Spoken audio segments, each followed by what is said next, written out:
Rolling 101, this whole routine can be used either for pre-event, so pre-rowing, pre-game, any sort of training you're going to do, or post-event as a standalone recovery session.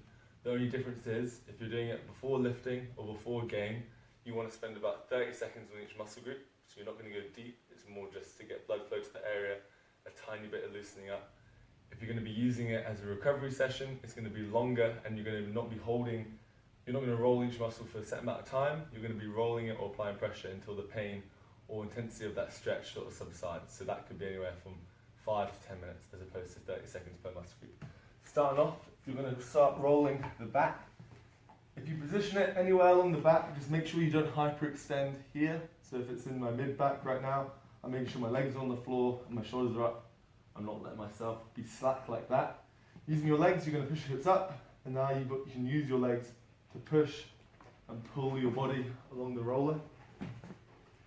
If this is too intense, you can have your arms down. If you want more of a stretch, hug yourself as you're rolling up and down. You're going to do 8 passes. If it moves out of the way, just reposition it like that. 8 passes. A pass will be going from here to the top.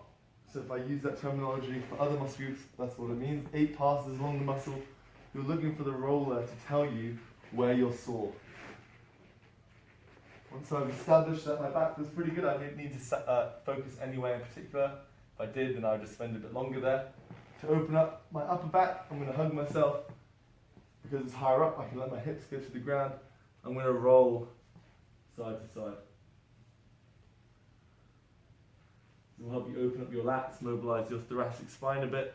If you have trouble getting overhead with a press or overhead squat, this will help a lot. And now you can do reaches.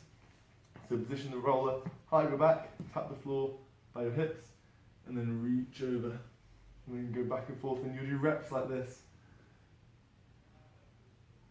Again, if you're doing it for pre-event, you'd only do a couple. If you're doing it as a recovery routine, you could do it for as long as feels good or until you feel like you've sort of opened up that area a little more.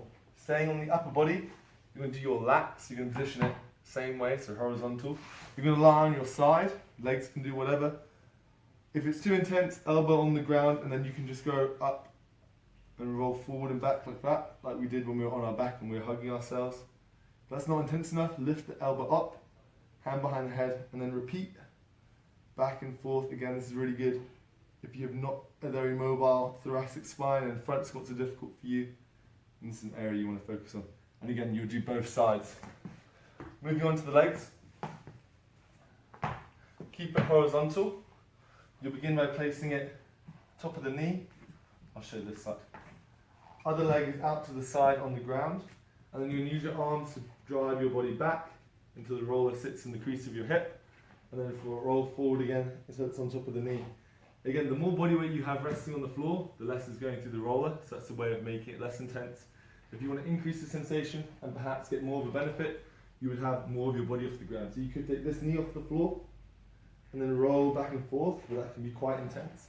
As I'm making these passes along my quad, I'm looking for the roller to tell me where it's really sore. So my hip's pretty tight, so I might oscillate on that area for a bit.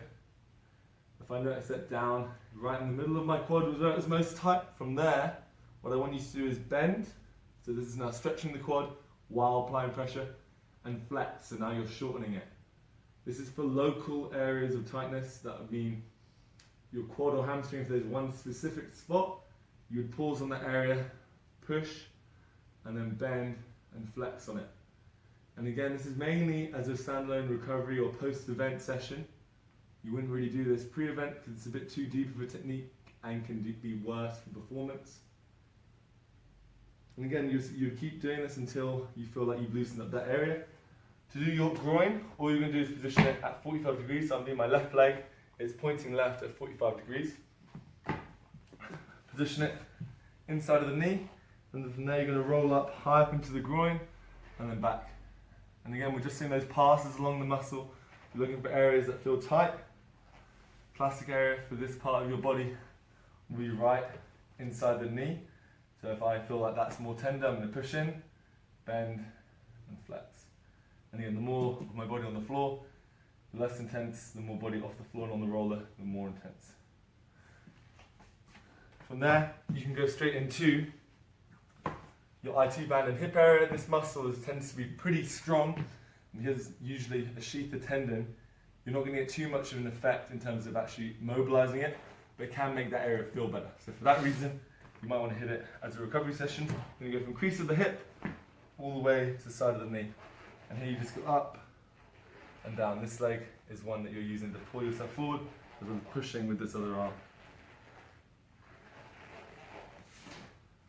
Your last areas we'll do will be hamstring and calf. So for hamstring, very big muscle group. You're going to want to put as much weight through it as you can. Unless you're super tight, then you'd have less weight. So for me, I'm not too tight right now. I'm going to go for one leg over. It's behind the knee, thumbs off, and rolling forward to where my hamstring and glute meet. And then applying pressure like that, making those passes along the muscle, looking for areas that are tight as I roll up and down. Good. Again, if you roll onto a muscle group and there's no sensation of tightness or pain, so you're not getting any feedback from the roller that that area is sore or tender, then all that means is that you don't have to spend that long there, especially if you're doing a whole recovery session. You might just move on, and especially if you're doing a pre-event session to save time, you would just move on right away to something that is tight. For calf, you're going to pin it right below or right above your ankle, right on your Achilles tendon. Again, calf's quite a strong muscle group, so you want to put a lot of weight through. Have your active foot, so that's toes back towards you, and then from there, just roll to the back of the knee, all the way back to that Achilles. If I find places that are tight along the calf, so for me right in the middle, feels pretty sore, all I'm going to do is put weight on, and then you're going to roll sideways along it. Good, you can also use this to foam roll your glutes. I'd recommend using a ball as the same technique. Make a figure four. If this is a lacrosse ball, then you just be closer to the ground. And from there, you roll along that outside portion of your hip and glute.